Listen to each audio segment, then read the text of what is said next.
cho nên là lâu lồm vết châu á chuan hay với này hiền thì MIZORAM ai do là những chứ ai do là trăng ngân tiếng ai do là trăng in Mumbai yung suk do na tu na leng pui airport gan thleng to leng pui ka nom me ka thian ka nei lawa ke mai ni ti hian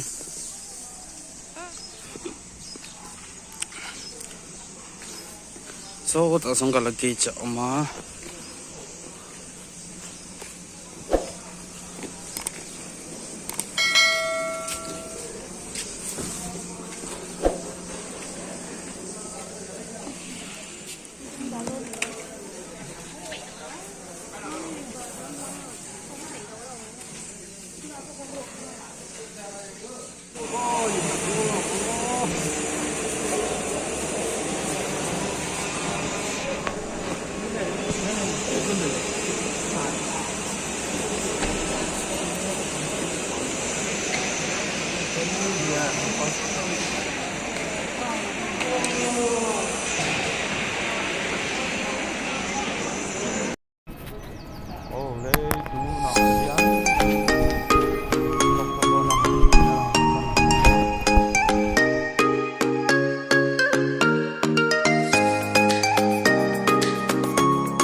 आपको मुंबई में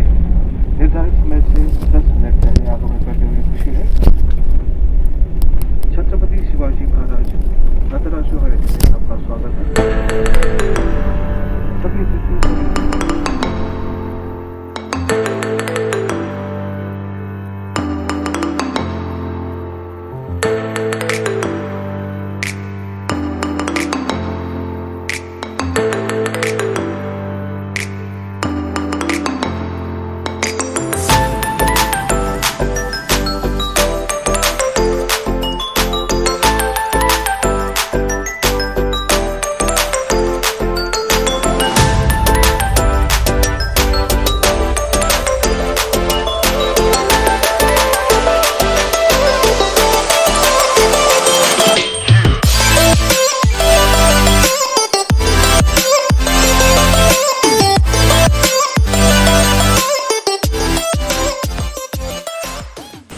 Ola tunahin Mumbai kan seng toa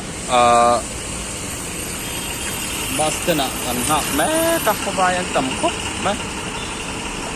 tầm mò vài liếc này vài